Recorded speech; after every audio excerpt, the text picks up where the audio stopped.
पत्ती के रूपांतरण। चौथा है पत्ती के रूपांतरण। पत्ती को भोजन बनाने के अतिरिक्त अन्य कार्यों के लिए रूपांतरण होना पड़ता है।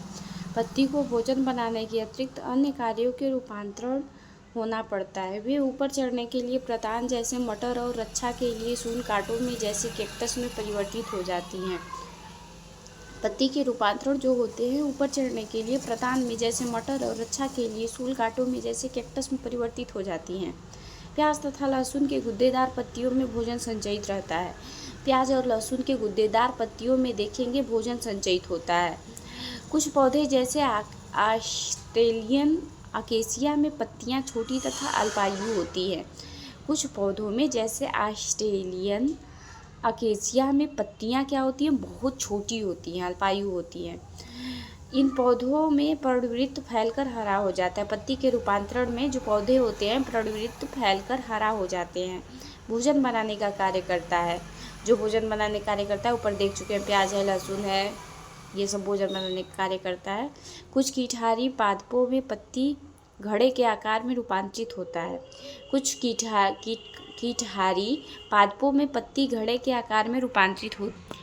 उदाहरण में दिया हो घटपर्णी, वीनस, फ्लाईट्रेप हैं। घटपर्णी है, वीनस है, फ्लाईट्रेप हैं। और चौथा पॉइंट है पुष्पक्रम।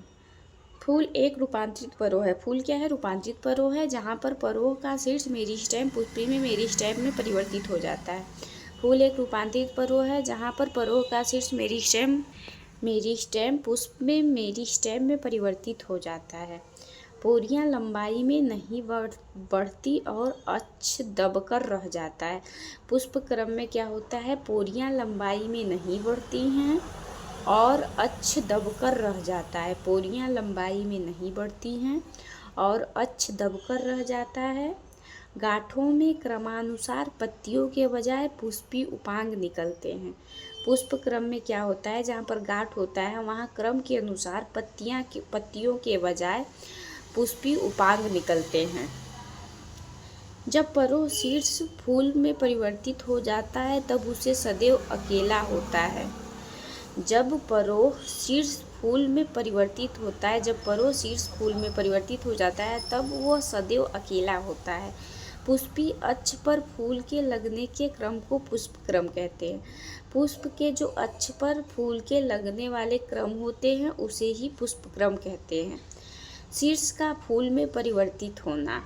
शीर्ष का फूल में परिवर्तित होना अथवा सतत रूप में वृद्धि करने के आधार पर पुष्प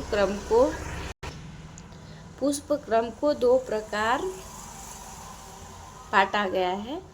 पहला है असीमाक्षी, दूसरा है ससीमाक्षी। असीमाक्षी और ससीमाक्षी। असीमाक्षी को देख लेते हैं। असीमाक्षी प्रकार के पुष्पक्रम के प्रमुख अक्ष में सतत वृद्धि होती रहती है और फूल पाशरों में अग्रभिसारी क्रम में लगे रहते हैं। अग्रभिसारी प्रकार के पुष्पक्रम प्रमुख अक्ष में सतत वृद्धि होती रहती है और फूल पाशर अग्रभिसारी क्रम से लगे रहते हैं। ससीमाक्षी। दूसरा है ससीमाक्षी। पुष्प में प्रमुख अक्ष के शीर्ष पर फूल लगता है।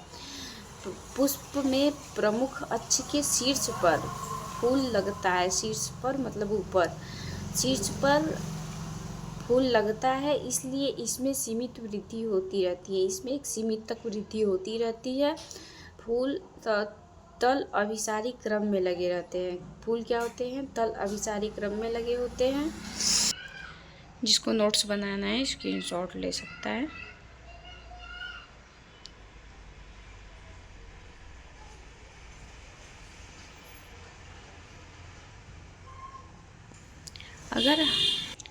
अगर हमारा वीडियो आपको पसंद आया हो तो लाइक और सब्सक्राइब ज़रूर करें।